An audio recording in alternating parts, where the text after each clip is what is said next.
On this episode of Behind the Mic with Nick Morgasen, we sit down with Graham Russell, one half of the duo Air Supply, and we talk about how the group became a big success. We talk about a bunch of different stories about the group and how they got discovered by Clive Davis for their hit Lost in Love. So let's go behind the mic with Graham Russell.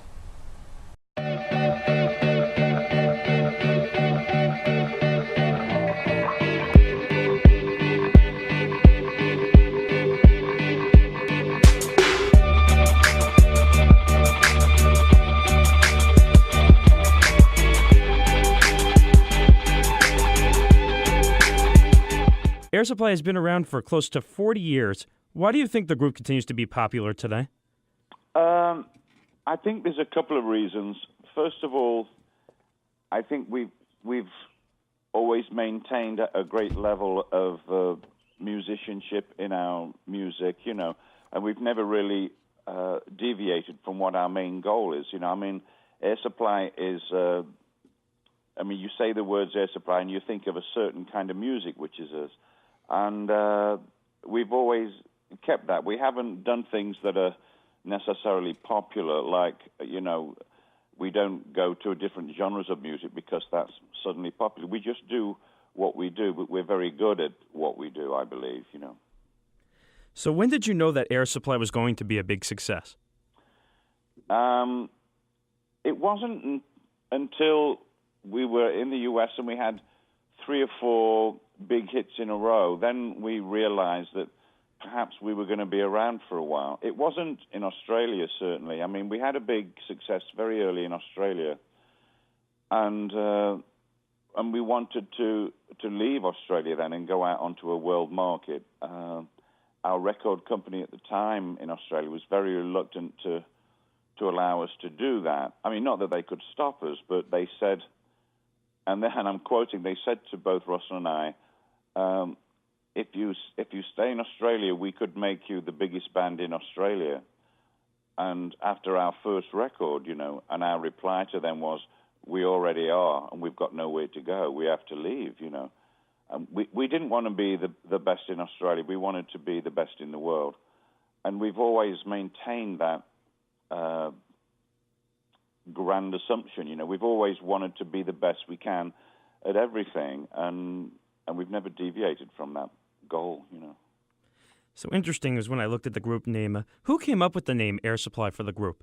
I did, actually. We were in Superstar, Jesus Christ Superstar, and we'd already made a single, which was our first record, and it was due to be released, but we had no name, and our record company said, we have to have a name like tomorrow morning. So that day, Russell and I said, whoever comes up with the best name, we'll go with it, and we agreed on that.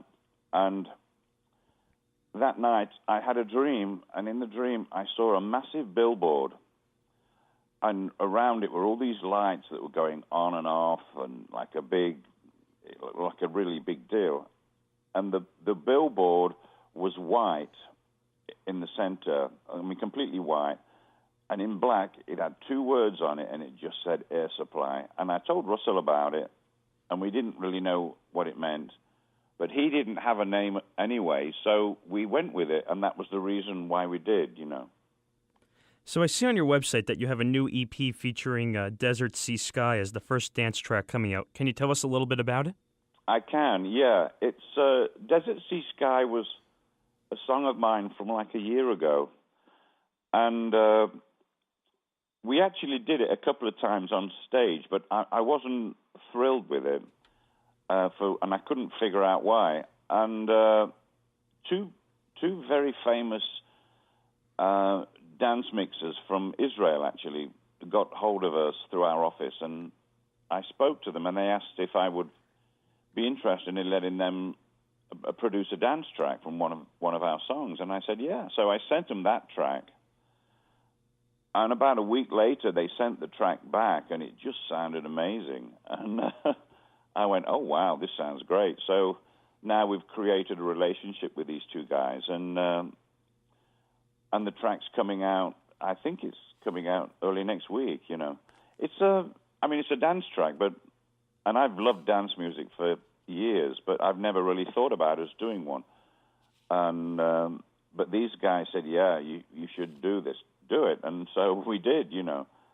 And it's coming out, and there'll be 2 dance tracks on the EP as well. So I also see that you're working on a Broadway show, Lost in Love, based on your music. How's that going? You know, it's going great.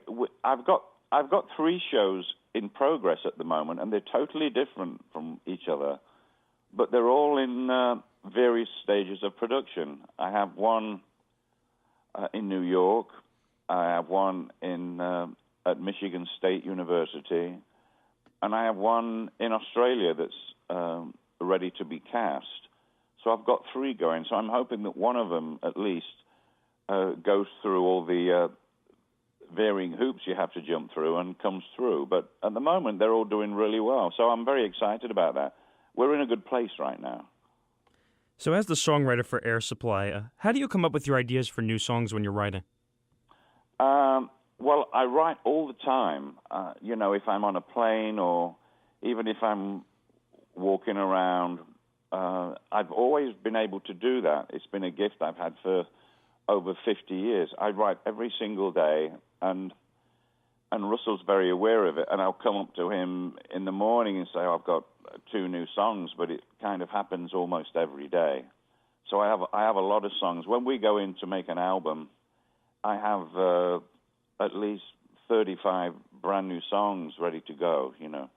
But I keep close contact with Russell, and I play the new ones as they develop and appear. And so he'll say, oh, yeah, I want to do that one, and I want to save that one for this, for that movie, or whatever.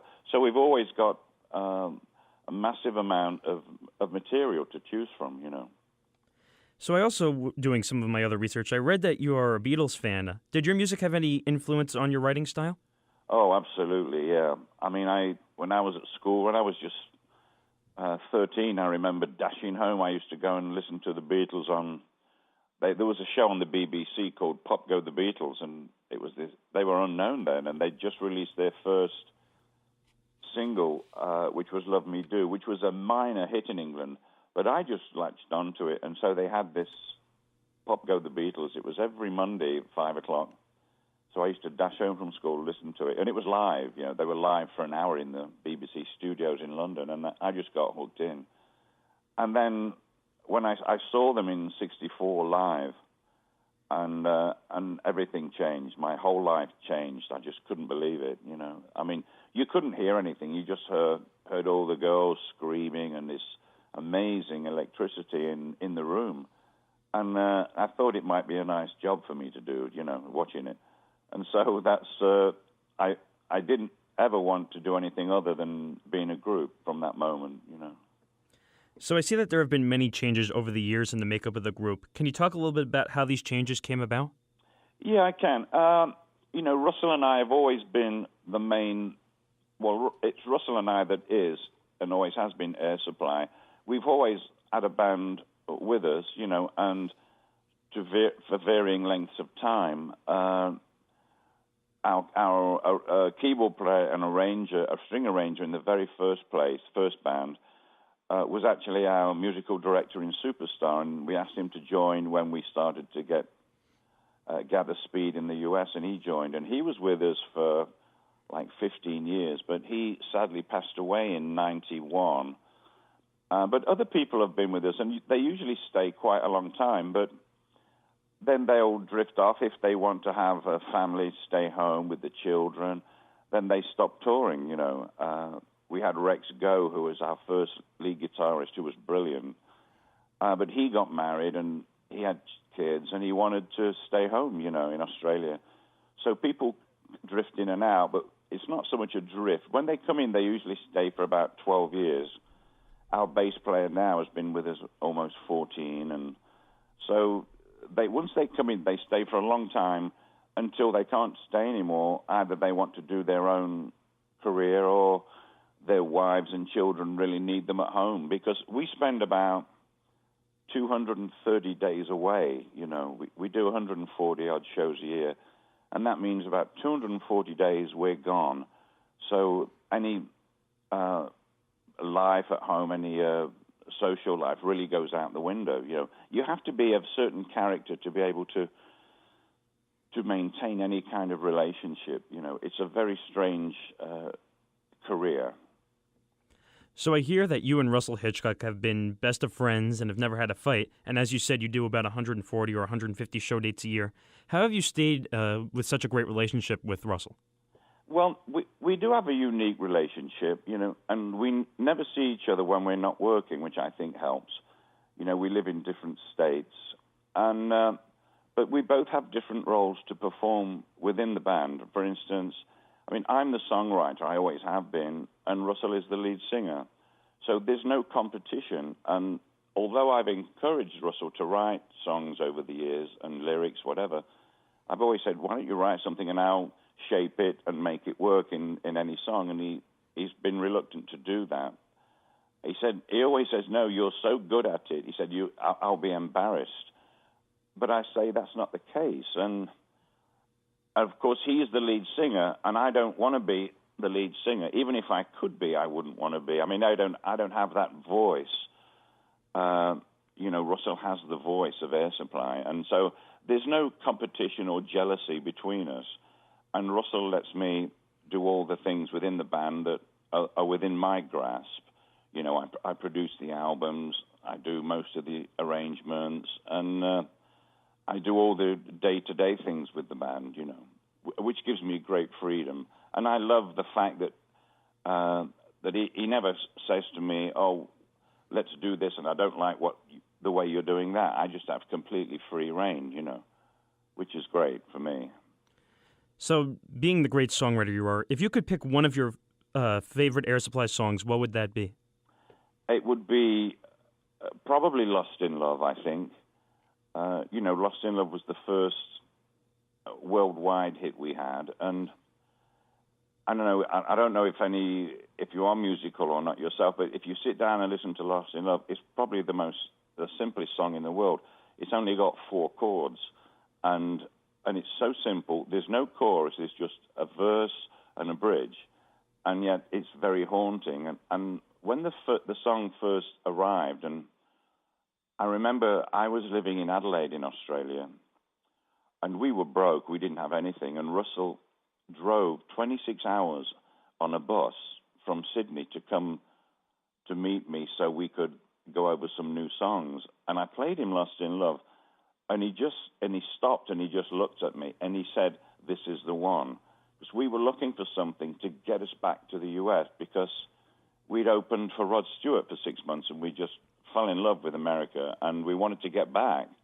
But we were broke, we had no prospects. But I'll never forget when we did Lost in Love the first time, he just stopped and he said, this is the one. I said, do you think so? He says, I know so. I didn't think it would be the song that really launched us because of its simplicity. But he really picked it. He said, oh, no, it's this one. And when we recorded it, it became obvious, and it became a big hit in Australia straight away. And then before we knew it, Clive Davis had hold of the song, even without our knowledge. And we spoke to him, and he said, I want this song. And so he took the song and made it a massive hit, and that was the beginning of everything for us. The 1980s looked like it was a good decade for Air Supply. You had several chart-topping hits, including All Out of Love, Here I Am, The One That You Love, Even the Nights Are Better, Two Less Lonely People in the World, and Making Love Out of Nothing at All. Did you envision these songs being as popular as they were? No, I didn't. I really didn't. And when we had Lost in Love and All Out of Love were back to back, and they were huge, we kind of stopped for a moment and said, wow, what's happening, And we thought, well, maybe because our popularity was really gathering intense weight, certainly in America and consequently around the world. And we said, wow, what do we release next after All Out of Love? And of course, it was Every Woman in the World, and which was a departure. But at the same time, Clive Davis was really the man behind us at this point, and he said, no, it's the right one. We weren't sure, and he says, no, trust me, it's Every Woman.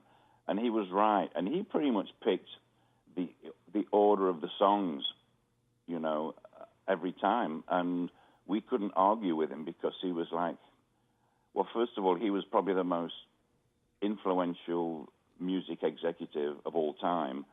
And, he just found Whitney Houston. He just discovered us. And so we said, okay, we'll listen to you. And he was right every time, He really was.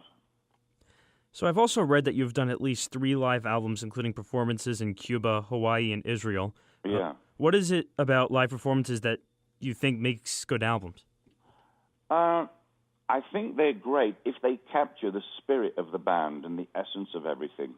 But it's not easy to capture that because, you have to do so many rehearsals. And whereas Air Supply, we don't really plan anything when we perform. We don't know what we're going to say. We just kind of do it. We know where we're going to talk, but we don't know what we're going to talk about. And we like to drop a song in at any moment, But when you're doing a live album, you kind of it can be very constricting, and usually the lights have to be up in the house so everyone can see the lights. Otherwise, the lights don't transcend onto tape or video or high definition different mediums, And when the lights are up, it's a lot of our mystery. Our show's very mystical and very theatrical. But often when we have the lights up, you kind of lose that. And that's happened to us every time. Although the last time in Israel was much, we didn't have the lights up hardly as much as the director wanted it. Because he said, oh, no, I need the lights. We said, well, you're not getting them up tonight. We'll have them up a little bit, but we don't want them up all the way. Because we're more interested in doing our show for the audience that is there, not necessarily for future audiences that will watch it on TV. It's just one of those necessary things that you have to deal with, Do you still get the same rush performing live as you did when you first started out playing? We really do, because from the very first downbeat, it's our job to really give something to the audience, and we like to take over from the very first downbeat. Not control an audience, but we call it making the audience ours. And we can tell with an audience how receptive they are or what their feeling is about certain things. I mean, of course, after all these years, any audience with us is, to a large part, ours. They've come to see us, they know who we are, they know the songs. And so, but we like to take control of them and take them on this ride, on this journey, like a roller coaster journey, where we take them up emotionally, then we drop them right down, and then we go back up again. Our show has a certain curve, and we always like to paint that curve with the audience, and we always do, even if there's a heckler or a drunken person in the audience, we deal with them, and we have fun with them, because the audience for us is a major part of our show. We go in the audience on a certain song and spend the whole song inside the audience, and they can touch us, and we're right there. They talk to us, but of course we have in-ears and we can't hear them, so that's kind of funny too. But the audience for us is our show, and we want it to be fully integrated with them. Thanks for joining me, Graham. Thank you so much, Nick. It's been a pleasure.